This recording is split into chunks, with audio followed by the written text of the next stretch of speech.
새하얀 털과 우아한 갈기, 그리고 이마 위에서 신비로운 빛을 내뿜는 단 하나의 뿔. 우리는 유니콘을 순결과 신비의 상징, 즉 상상 속의 영물로만 기억합니다. 하지만 시간을 거슬러 중세 유럽으로 올라가면 이야기는 완전히 달라집니다. 당시 사람들에게 유니콘은 용이나 히드라 같은 괴물이 아니었습니다. 사자나 코끼리처럼 어딘가에 분명히 실존하는, 그러나 아주 사납고 잡기 힘든 실존하는 짐승이었죠. 그런데 말입니다. 이 모든 전설의 시작이 한 역사학자의 엉뚱한 기록에서 시작되었다는 사실을 알고 계십니까? 지금으로부터 약 2400년 전 고대 그리스의 의사이자 역사학자였던 크테시아스는 인도에 다녀온 여행자들의 증거를 수집해 박물지 인디카를 집필합니다. 바로 이 책이 유니콘이라는 거대한 오해의 서막이었습니다. 그는 기록했습니다. 인도에는 야생 나귀가 사는데 몸은 말보다 크고 머리는 어두운 붉은색이며 눈은 푸른빛을 띈다. 그리고 이마에는 약 45cm 길이의 뿔이 하나 솟아있다. 이것이 인류 역사상 유니콘에 대한 최초의 구체적인 묘사였습니다. 하지만 이상한 점이 있습니다. 우리가 아는 유니콘의 모습과는 사뭇 달랐기 때문이죠. 그는 유니콘의 뿌리 밑부분은 하얗고 중간은 검으며 끝부분은 선명한 붉은색이라고 기록했습니다. 심지어 이 동물의 발은 코끼리를 닮았고 꼬리는 멧돼지와 같다고 덧붙였죠. 현대 학자들은 크테시아스가 인도의 외뿔코뿔소나 오릭스 영양에 대한 소문을 듣고 이를 하나의 괴물로 재구성했을 가능성이 크다고 보고 있습니다. 하지만 중세인들에게 크테시아스의 기록은 절대적인 진리였습니다. 당시 지식인들은 이 기록을 바탕으로 유니콘의 생태를 연구하기 시작했습니다. 그들에게 유니콘은 보이지 않는 환상이 아니라 아직 포획되지 않은 귀한 짐승일 뿐이었습니다. 더욱 놀라운 사실은 이 기록이 단순히 동물의 외형을 묘사하는 데 그치지 않았다는 점입니다. 크테시아스는 이 짐승의 뿔로 만든 잔으로 술을 마시면 경련이나 독극물로부터 안전할 수 있다는 파격적인 주장을 펼쳤습니다. 이 한 문장은 훗날 수천 년 동안 유럽의 왕실과 귀족들이 유니콘의 뿔을 찾기 위해 천문학적인 자금을 쏟아붓게 만든 치명적인 유혹이 되었습니다. 기록의 공백을 채운 것은 인간의 상상력이었지만 그 상상력에 절대적 권위라는 날개를 달아준 것은 다름 아닌 성경이었습니다. 중세 유럽인들에게 성경은 단순히 종교 서적이 아니라 세상의 모든 이치를 담은 백과사전이자 유일한 진리였죠. 그런데 이 성스러운 책 속에 그것도 여러 번에 걸쳐 유니콘이라는 이름이 등장합니다. 사실 이것은 인류 역사상 가장 흥미롭고도 결정적인 번역의 함정이 만들어낸 결과였습니다. 기원전 3세기 이집트 알렉산드리아에서 히브리어로 된 구약 성경을 그리스어로 번역하는 거대한 프로젝트, 이른바 70인역 작업이 진행되고 있었습니다. 번역가들은 텍스트를 옮기던 중 커다란 난관에 봉착합니다. 히브리어 원문에 적힌 리엠이라는 단어 때문이었죠. 성경은 이 레엠을 누구도 길들일 수 없는 강력한 힘을 가진 짐승이자 높이 솟은 뿔을 가진 존재로 묘사하고 있었습니다. 문제는 당시 번역가들이 이 레엠이 도대체 어떤 동물을 말하는지 도무지 알 길이 없었다는 점입니다. 오늘날의 학자들은 이 레엠이 지금은 멸종한 거대한 야생소 오록스를 지칭한다고 확신합니다. 하지만 당시 번역가들의 머릿속에 떠오른 것은 앞서 크테시아스가 기록했던 인도의 신비로운 외뿔 짐승이었습니다. 결국 그들은 고심 끝에 레엠을 모노케로스, 즉 외뿔을 가진 짐승으로 번역해버립니다. 훗날 이 단어는 라틴어 성경인 불가타 성서에서 유니코르니스로 옮겨졌고 우리가 아는 유니콘이라는 이름으로 굳어지게 된 것입니다.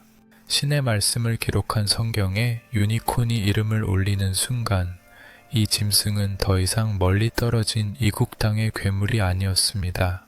신이 창조한 세상 어딘가에 반드시 존재해야만 하는 신성한 피조물이 된 것이죠. 중세의 신학자들은 유니콘의 외뿔을 하나의 진리로 유니콘의 무시무시한 힘을 누구에게도 굴복하지 않는 그리스도의 위엄으로 해석했습니다. 특히 오직 순결한 처녀의 품에서만 온순해진다는 유니콘의 포획 전설은 성모 마리아의 품에 안긴 예수 그리스도의 모습으로 치환되었습니다. 가장 사나운 짐승이 가장 연약한 존재 앞에서 무릎을 꿇는다는 이 극적인 서사는 중세인들의 마음을 완전히 사로잡았습니다. 자, 이제 상상해 보십시오. 중세의 울창한 숲, 기사들도 감히 발을 들이지 못하는 깊은 어둠 속을 말입니다. 그곳엔 세상에서 가장 사나운 맹수가 살고 있습니다. 코끼리도 이기고 사자도 두려워하지 않는 존재, 바로 유니콘입니다. 그런데 이 무시무시한 괴물을 잡는 방법은 의외로 간단했습니다. 칼이나 창, 든든한 갑옷도 필요 없었죠. 오직 필요한 것은 깊은 숲 한복판에 앉아있을 한 명의 순결한 소녀뿐이었습니다. 이 황당하고도 매혹적인 이야기는 중세인들이 탐독했던 일종의 생물학 백과사전, 동물 우화집 베스티에리에 기록된 엄연한 사실이었습니다. 기록에 따르면 유니콘은 지극히 고독한 존재였습니다. 누구와도 어울리지 않고 홀로 숲을 누비며 살아있는 모든 것을 적대시했죠. 하지만 그런 유니콘에게도 치명적인 약점이 하나 있었습니다. 바로 순결함에 대한 비정상적인 집착이었습니다. 포획의 과정은 아주 상세하게 묘사되어 있습니다. 사냥꾼들이 숲의 소녀를 홀로 남겨두고 나무 뒤로 숨으면 숲의 왕인 유니콘이 서서히 모습을 드러냅니다. 그런데 놀라운 일이 벌어집니다. 세상 그 무엇보다 사나웠던 짐승이 소녀를 발견하자마자 마치 길들여진 양처럼 온순해지는 겁니다. 유니콘은 소녀의 무릎에 머리를 기대고 이내 깊은 잠에 빠져들고 맙니다. 그리고 그 순간 매복해 있던 사냥꾼들이 달려들어 유니콘을 생포하거나 죽였다고 기록은 전합니다. 그런데 여기서 우리가 주목해야 할 점이 있습니다. 중세 기록 속의 유니콘은 우리가 흔히 생각하는 아름다운 백마의 모습이 아니었다는 사실입니다. 당시 사파를 자세히 들여다보면 유니콘은 말의 몸통에 염소의 수염을 달고 있고 발굽은 소처럼 갈라져 있으며 꼬리는 사자를 닮은 기묘한 혼종의 모습을 하고 있습니다. 중세인들은 왜 이런 구체적인 생태 기록을 남겼던 것일까요? 그것은 그들이 유니콘을 단순한 전설이 아니라 정복해야 할 실제로 여겼기 때문입니다. 하지만 이런 고결한 해석의 이면에는 훨씬 더 세속적이고 탐욕스러운 목적이 숨겨져 있었습니다. 그들의 목표는 오직 하나, 유니콘의 이마에 솟아있는 그 뿔이었습니다. 기록에 따르면 그 뿔은 세상의 모든 독을 무력화시키고 죽어가는 사람도 살려내는 기적의 영약이었으니까요. 중세 유럽의 화려한 연회장, 왕의 식탁 위에는 세상의 온갖 찬의 진미가 가득합니다. 하지만 왕은 섣불리 숟가락을 들지 못합니다. 독살이 가장 흔하고 효율적인 암살 수단이었던 그 시절, 왕들이 자신의 목숨보다 더 소중히 여겼던 단 하나의 보물이 있었습니다. 바로 유니콘의 뿔 알리콘입니다. 당대 기록에 따르면 유니콘의 뿔은 단순한 뼈가 아니었습니다. 그것은 지상에 존재하는 그 어떤 물질보다 강력한 해독 능력을 갖춘 기적의 영약이었죠. 중세 사람들은 유니콘이 마법 같은 뿔을 이용해 독으로 오염된 샘물을 정화한다고 믿었습니다. 유니콘이 뿔로 십자가 모양을 그리며 물을 저으면 거품이 일면서 모든 독소가 사라진다는 구체적인 목격담까지 전해졌습니다. 이 믿음은 곧바로 왕실의 생존 전략이 되었습니다. 왕들은 알리콘을 구하기 위해 국가 예산을 쏟아부었습니다.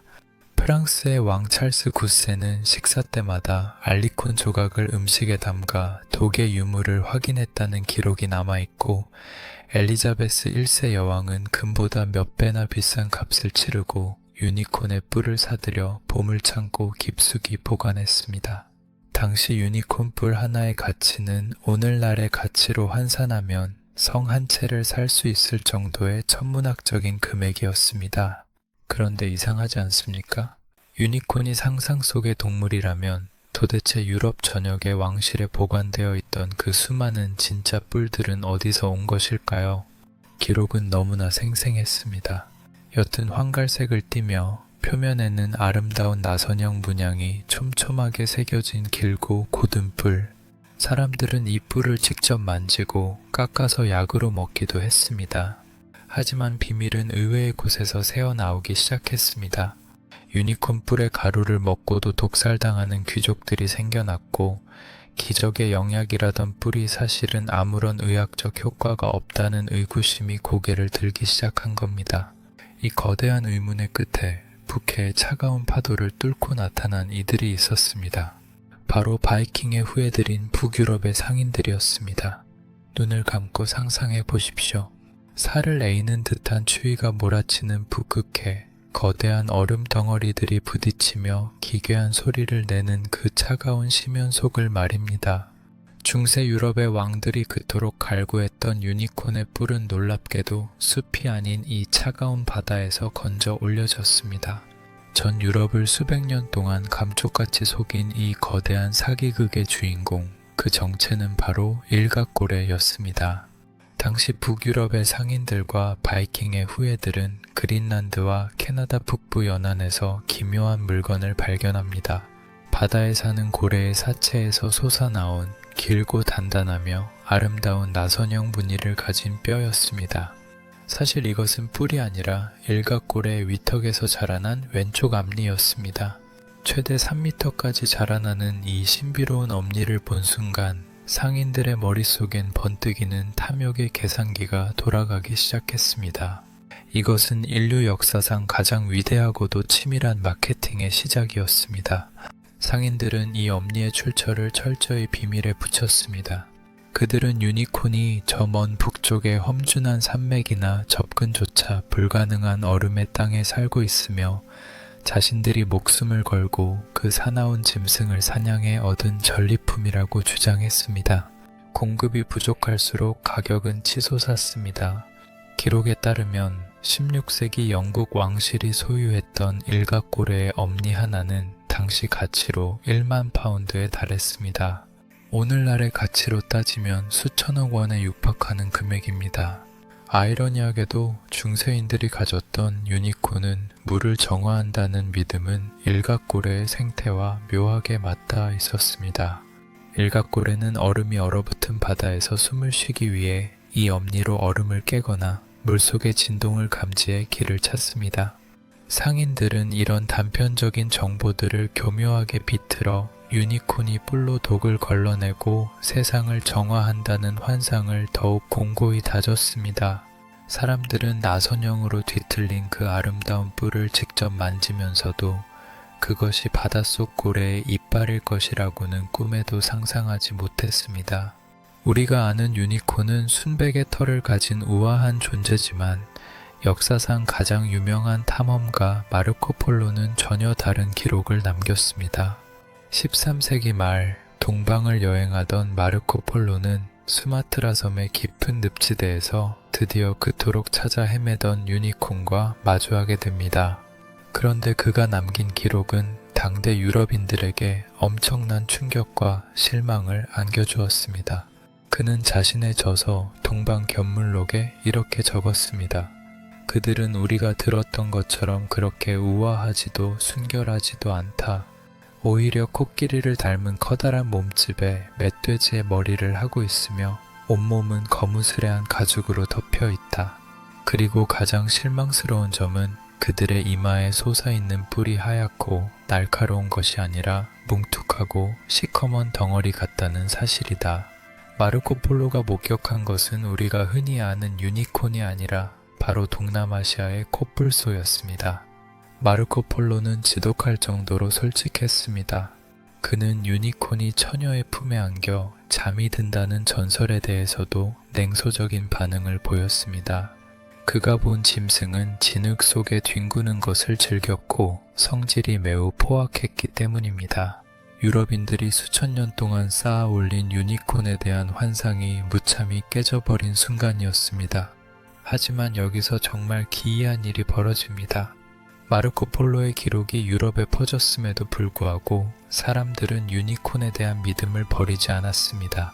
현실의 추한 코뿔소보다는 상상 속의 아름다운 유니콘이 그들에게는 더 가치 있었기 때문입니다. 이 지점에서 우리는 인간의 욕망이 어떻게 진실을 가리는지 보게 됩니다. 중세 유럽인들에게 유니콘은 단순한 동물이 아니라 그들의 도덕적 가치와 종교적 신념을 지탱해주는 기둥이었습니다. 그렇기에 진실을 말하는 탐험가의 목소리보다 아름다운 거짓을 말하는 전설의 목소리에 더 귀를 기울였던 것이죠. 코뿔소라는 투박한 현실을 거부하고 끝까지 환상을 선택한 중세인들은 이제 유니콘을 아주 특별한 장소에 가두기로 결심합니다. 바로 왕의 머리 위, 그리고 가문의 명예를 상징하는 깃발 위였습니다. 영국의 국장을 유심히 보신 적이 있습니까? 방패를 사이에 두고 왼쪽에는 백수의 왕사자가, 그리고 오른쪽에는 우아한 유니콘이 서 있는 모습 말입니다. 그런데 이 그림을 자세히 들여다보면 아주 기괴한 점을 하나 발견할 수 있습니다. 맹수인 사자는 자유로운 모습인데 반해 신비의 영물이라는 유니콘의 목에는 무거운 쇠사슬이 칭칭 감겨 있다는 사실입니다. 도대체 왜 중세인들은 성스러움의 상징인 유니콘을 쇠사슬로 묶어 국장에 새겨 넣은 것일까요? 여기에는 피비린내 나는 중세의 권력투쟁과 상징 정치가 숨어 있습니다. 원래 유니콘은 스코틀랜드 왕실의 자부심을 상징하는 동물이었습니다. 하지만 훗날 잉글랜드가 스코틀랜드를 통합하면서 그들은 유니콘의 목에 사슬을 채웠습니다. 잉글랜드를 상징하는 사자가 유니콘을 정복했다는 사실을 전 세계에 선포한 것입니다. 왕들의 유니콘 집착은 여기서 멈추지 않았습니다. 덴마크 로젠보르크 성에는 17세기 국왕의 대관식에서 사용되었던 유니콘 왕좌가 남아 있습니다. 의자의 등바디와 팔걸이 전체가 나선형 문양이 선명한 하얀 뿔로 만들어진 이 왕좌는 보는 이들을 압도하기에 충분했습니다. 당시 덴마크 왕실은 공식적으로 발표했습니다. 이 왕좌는 북극의 깊은 곳에서 잡아올린 진짜 유니콘의 뿔로 제작되었다. 이 선원이 가진 파급력은 어마어마했습니다. 당시 유럽인들에게 유니콘의 뿔은 신이 내린 권능의 상징이었습니다. 그런 뿔로 만든 의자에 앉는다는 것은 그 왕이 신으로부터 통치권을 부여받은 절대적인 존재임을 의미했죠.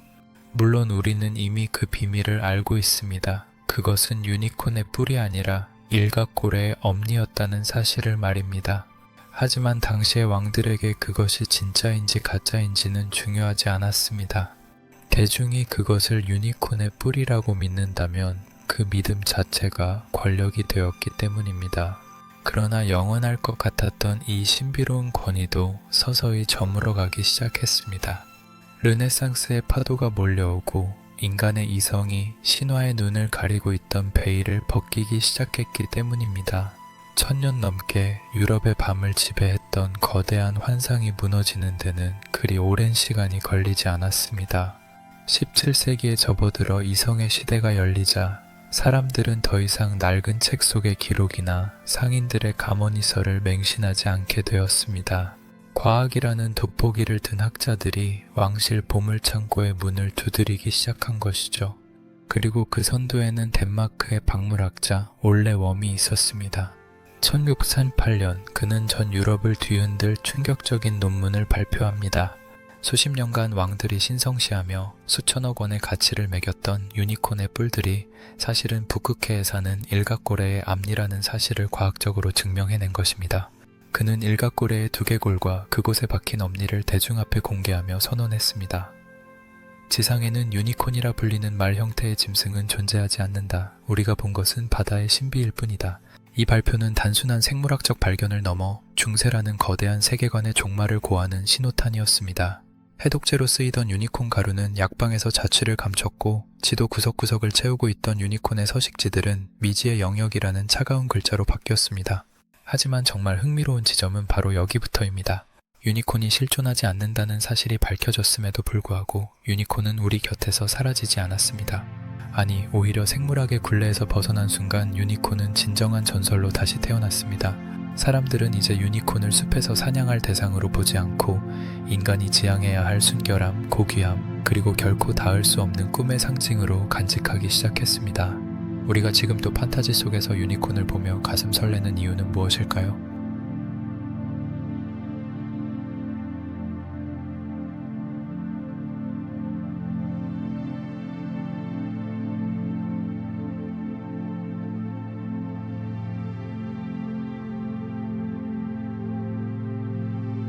그것은 유니콘이 가진 그 불가능한 아름다움 때문일지도 모릅니다.